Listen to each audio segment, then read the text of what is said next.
सोचिए जरा, देश की सबसे बड़ी न्यूज स्क्रीन पर बहुत बड़े अक्षरों में बिग ब्रेकिंग न्यूज फ्लैश हो रहा है। हाँ, वो लाल रंग के ग्राफिक्स के साथ। बिल्कुल।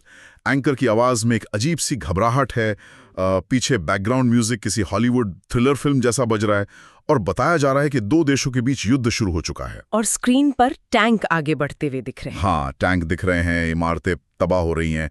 ऐसा लग रहा है कि देश बस एक बहुत बड़े खतरे के मुहाने पर खड़ा है। लेकिन ग्राउंड रियलिटी क्या है? वो बिल्कुल अलग होती है। जी, बाद में पता चलता है कि जो फुटेज स्क्रीन पर चल रही है वो किसी असली युद्ध की है ही नहीं, बल्कि वो तो एक वीडियो गेम की फुटेज है। अरे बाप रे, ये तो वाकई बहुत अजीब है ना? और ये कोई साइंस फिक्शन फिल्म का सीन नहीं है, ये असलियत है। 2024 से 2026 के बीच भारत के मीडिया लैंडस्केप में घटी एक ऐसी सच्चाई है जिसने बिल्कुल, और ये सोचने पे मजबूर कर दिया है कि हम यहाँ तक कैसे पहुंच गए। सही कहा। तो आखिर हमारा मीडिया इस स्थिति तक कैसे पहुंचा? आज हम इस डीप डाइव में इसी मुद्दे पर एक बहुत ही विस्तार से चर्चा करने वाले हैं। लेकिन इस चर्चा में आगे बढ़ने से पहले एक जरूरी और स्पष्ट डिस्क्लेमर देना बहुत महत्वपूर्ण है। हाँ, ये बहुत जरूरी है। देखिए, आज के हमारे जो स्रोत हैं, जिनमें दुनिया के जाने माने प्रेस फ्रीडम इंडेक्स शामिल हैं, एकेडमिक रिसर्च है और मीडिया ओनरशिप की रिपोर्ट्स हैं, उनमें राजनीतिक रूप से बेहद संवेदनशील बातें शामिल हैं। यानी वामपंथी और दक्षिणपंथी दोनों ही तरह के दस्तावेज इसमें हैं। बिल्कुल, दोनों पक्षों की बातें हैं। और हमारा मकसद यहाँ किसी भी राजनीतिक पक्ष का समर्थन करना बिल्कुल नहीं है। जी, हमारा काम सिर्फ तथ्यों को सामने रखना है। हाँ, हम बस उन तथ्यों और विचारों को पूरी निष्पक्षता के साथ इस चर्चा में पेश कर रहे हैं जो इन ओरिजिनल रिपोर्ट्स में दर्ज हैं। हम कोई साइड नहीं ले रहे। हमारा लक्ष्य यहाँ सिर्फ उस जानकारी का विश्लेषण करना है। हम बस उस मैकेनिज्म को समझना चाहते हैं कि आखिर पर्दे के पीछे चीजें काम कैसे कर रही हैं। तो आज का हमारा मिशन क्या है? हम ये समझने की कोशिश कर रहे हैं कि जो मीडिया कभी देश के लोकतंत्र का सबसे मजबूत स्तंभ माना जाता था, आखिर वो पिछले कुछ सालों में सेंसेशनल टीवी और प्रोपेगेंडा का मंच कैसे बन गया, जिसे आज हम इंफॉर्मेशन डिसऑर्डर कहते हैं। बिल्कुल, जहां सच और झूठ के बीच की दीवार पूरी तरह गिर चुकी है। ठीक है, आइए इसको थोड़ा विस्तार से समझते हैं। शुरुआत करते हैं एक ऐसे विरोधाभास से जो काफी चौंकाने वाला है। कौन सा विरोधाभास? दुनिया भारत के मीडिया को किस तरह देखती है और खुद इस देश के लोग अपने मीडिया के बारे में क्या सोचते हैं। इन दोनों के बीच एक बहुत बड़ा अंतर है। हाँ, डेटा इस विरोधाभास की तस्वीर को बिल्कुल साफ कर देता है। अगर हम 2026 के रिपोर्टर्स विदाउट बॉर्डर्स के वर्ल्ड प्रेस फ्रीडम इंडेक्स को देखें, जो कि बहुत बड़ा इंडेक्स है, जी, दुनिया का सबसे जाना माना इंडेक्स है, तो 180 देशों की सूची में भारत अब 157वें स्थान पर खिसक गया है। 157? ये तो बहुत नीचे है। हाँ, और ये पिछले 25 सालों में सबसे खराब प्रदर्शन है। और स्थिति की गंभीरता का अंदाजा आप इस बात से लगा सकते हैं कि इस लिस्ट में भारत अब पाकिस्तान से भी नीचे है। एक मिनट, पाकिस्तान हमसे ऊपर है? हाँ, पाकिस्तान 153वें नंबर पे है, बांग्लादेश 152 पर है, और यहाँ तक कि फिलिस्तीन, जो इतने बड़े संघर्ष से गुजर रहा है, वो भी 156वें स्थान पर है, यानी भारत से एक पायदान ऊपर। ये तो सच में बहुत चिंताजनक है। बिल्कुल। और रिपोर्टर्स विदाउट बॉर्डर्स की रिपोर्ट इस गिरावट के पीछे का कारण भी स्पष्ट करती है। वो बताती है कि एक ऐसा कानूनी और राजनीतिक माहौल बन गया है जहां इंडिपेंडेंट न्यूज़ रूम्स पर लगातार इतना दबाव डाला गया है कि उनका स्वतंत्र रूप से काम करना लगभग नामुमकिन हो चुका है। लेकिन अब कहानी का दूसरा हिस्सा इससे भी ज्यादा हैरान करने वाला है। वो कैसे? एक तरफ दुनिया भर के इंडेक्स ये बता रहे हैं कि हालात इतने खराब हैं, पर दूसरी तरफ 2025 का प्यू रिसर्च सेंटर का सर्वे ग्राउंड रियलिटी का एक बिल्कुल अलग ही पहलू दिखाता है। अच्छा, सर्वे में क्या सामने आया? उस सर्वे के अनुसार लगभग 80% भारतीयों को लगता है कि उनका मीडिया सरकार के हस्तक्षेप से पूरी तरह या कुछ हद तक स्वतंत्र है। 80%? ये तो बहुत बड़ा नंबर है। हाँ, दुनिया के 35 देशों में अपनी मीडिया पर यह विश्वास चौथे सबसे ऊंचे स्थान पर है। मतलब कैसे एक देश दुनिया के इंडेक्स में 157वें नंबर पर होता है, लेकिन उसके नागरिकों को लगता है कि सब कुछ बिल्कुल ठीक चल रहा है। देखिए, इसमें जो सबसे दिलचस्प बात है ना, वो उसी प्यू सर्वे के एक और आंकड़े में छिपी है। कौन सा आंकड़ा? इस 80% के बावजूद सिर्फ 43% लोग ही ये मानते हैं कि बिना सरकारी सेंसरशिप के खबरें आना बहुत जरूरी है। सिर्फ 43%? मतलब आधे से भी कम लोगों को लगता है कि सेंसरशिप नहीं होनी चाहिए। लाभ का संकेत है। ये दर्शाता है कि एक बहुत बड़े वर्ग ने राज्य समर्थित कहानियों को पूरी तरह से अपना लिया है। यानी जो स्टेट नैरेटिव है, लोग उसी में खुश हैं। हाँ, उन्हें उसमें एक तरह का आराम मिलता है।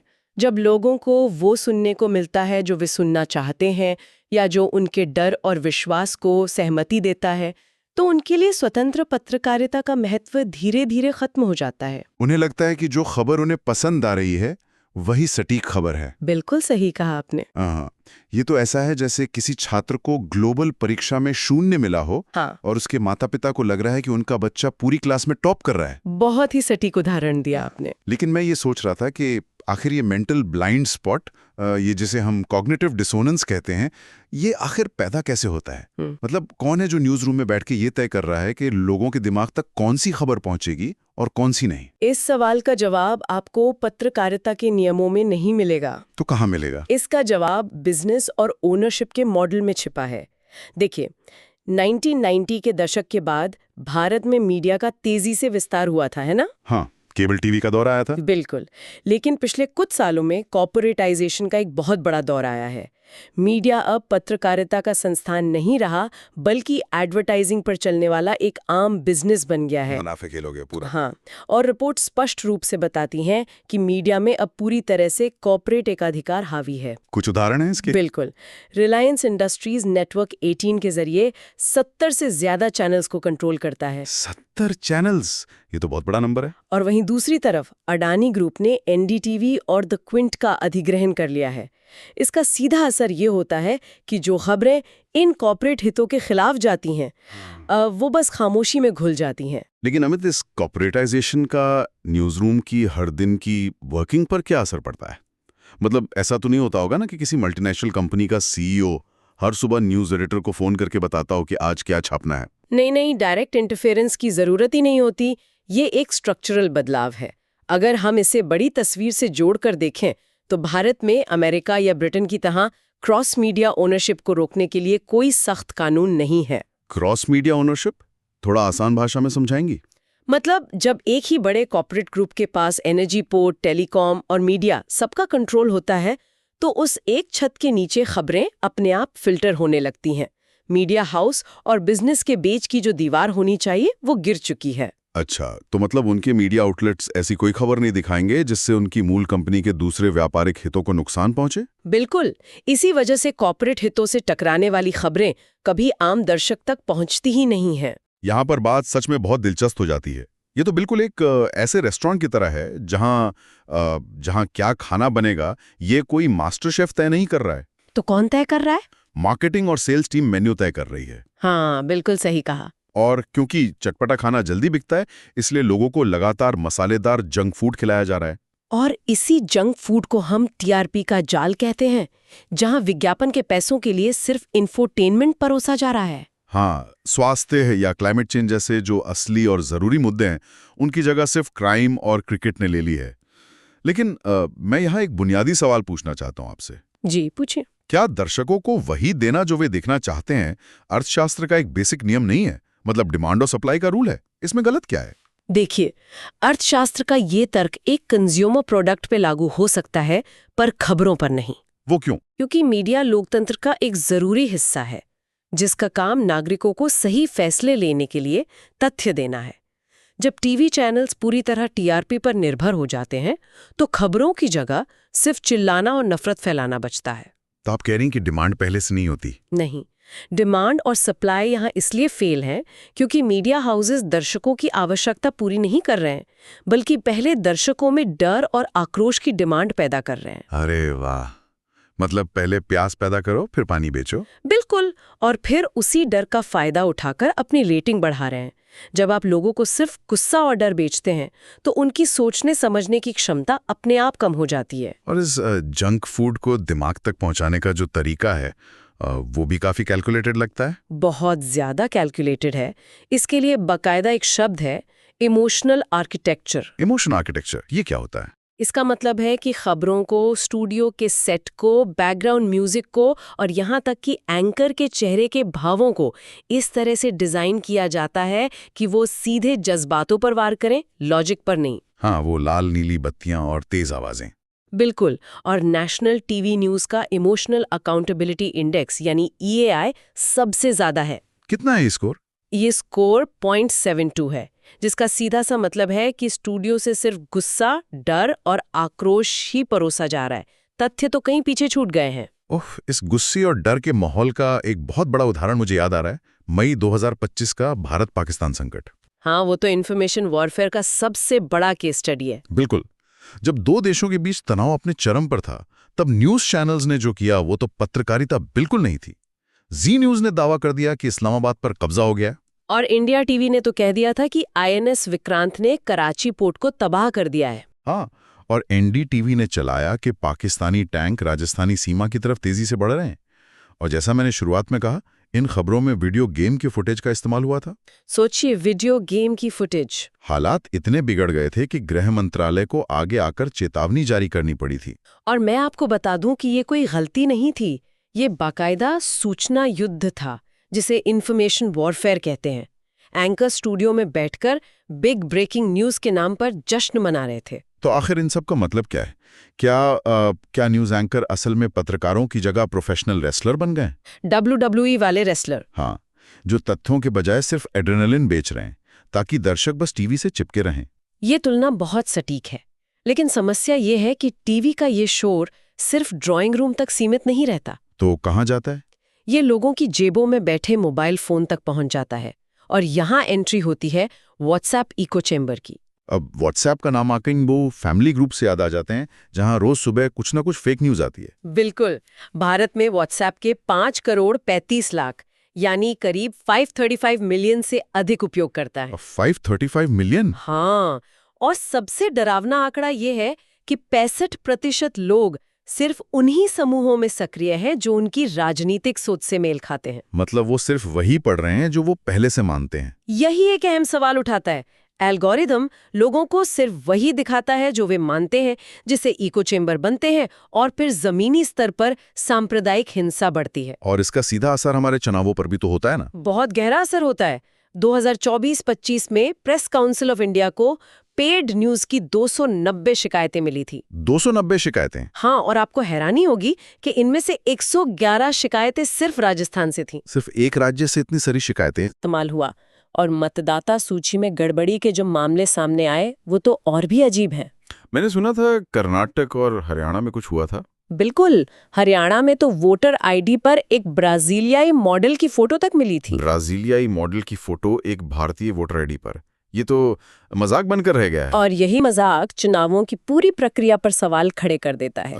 लेकिन एक बात बताइए, क्या इस सब के लिए तकनीक को विलेन मानना सही है? आप क्या सोचते हैं?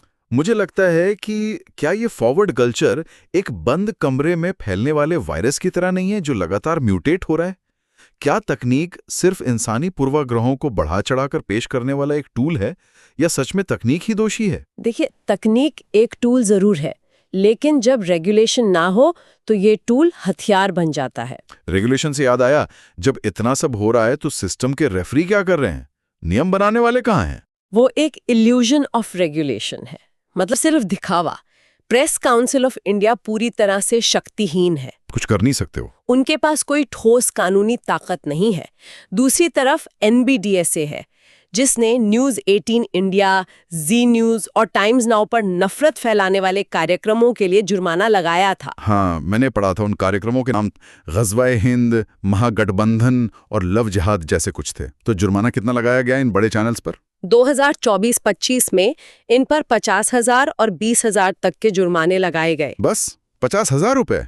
हम करोड़ों कमाने वाले चैनल्स के लिए तो ये कुछ भी नहीं है। बिल्कुल कुछ भी नहीं है। और उससे भी बड़ी बात यह है कि भारत के 919 टीवी चैनलों में से आधे तो इसके सदस्य ही नहीं है। मतलब उन पर ये मामूली जुर्माना भी नहीं लग सकता? सही कहा। लेकिन दूसरी तरफ एक नया ब्रॉडकास्टिंग सर्विसेज रेगुलेशन बिल आ रहा है। वो ये वही बिल है ना जिसको लेकर बहुत विवाद हो रहा है। ब्रॉडकास्टर मानकर सरकार के सख्त नियंत्रण में ले आएगा। एक मिनट, यूट्यूबर्स और पॉडकास्टर्स पर भी वही नियम लगेंगे? बिल्कुल। इससे एक बहुत भारी चिलिंग इफेक्ट पैदा होगा। बड़े टीवी चैनल तो मामूली जुर्माना देकर बच जाते हैं, लेकिन स्वतंत्र क्रिएटर्स पर सेंसरशिप का भारी खतरा मंडरा रहा है। ये स्थिति तो बिल्कुल एक ऐसे ट्रैफिक पुलिस वाले की तरह है जो ओवर स्पीडिंग करते विशाल ट्रकों को सिर्फ मुस्कुराकर जाने देता है। हाँ, विशाल ट्रक यानी बड़े न्यूज चैनल। हाँ, और जो बेचारा साइकिल चला रहा है यानी जो स्वतंत्र यूट्यूबर है उसका भारी चालान काट देता है। बहुत ही बेहतरीन एनालॉजी है ये। नियम सिर्फ कमजोर को दबाने के लिए इस्तेमाल हो रहे हैं। तो हम इस चर्चा के बिल्कुल अंत में आ गए हैं और यहाँ एक सवाल जो हर सुनने वाले के मन में आना चाहिए वो ये है कि इस सबसे आम इंसान को क्यों फर्क पड़ना चाहिए? फर्क इसलिए पड़ना चाहिए क्योंकि इस इंफॉर्मेशन डिसऑर्डर का सबसे बड़ा नुकसान हमारी साझा वास्तविकता को हो रहा है। Shared reality. हाँ, जब हमें एक ही सच्चाई पर सहमत नहीं हो सकते तो देश की समस्याओं को सुलझाना असंभव हो जाता है। बिल्कुल सही बात है। अगर हम इस बात पर लड़ते रहेंगे कि बारिश हो रही है या नहीं तो छाता कब खरीदेंगे? हाँ, और जब ऐसा होता है तो लोगों में नागरिक उदासीनता पैदा होती है, जिसे हम सिविक अपैथी कहते हैं।